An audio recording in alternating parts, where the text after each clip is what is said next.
Hello everyone, my name is NISCHITH, the first year ECE, startup company Mangaluru Gramina Products, product present name pencil, product proposed name smart pencil.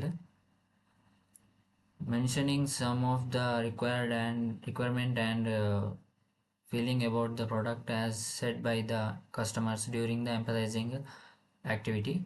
Camera, and second one is chargeable.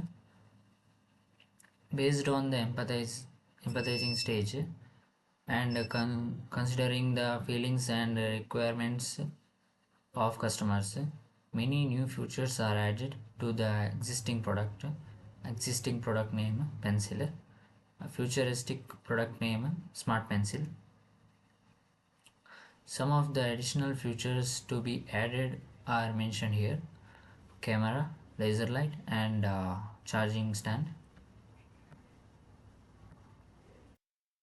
In prototype stage, the real working model has to be manufactured, but due to time constraint, the mentor advised to draw a sketch.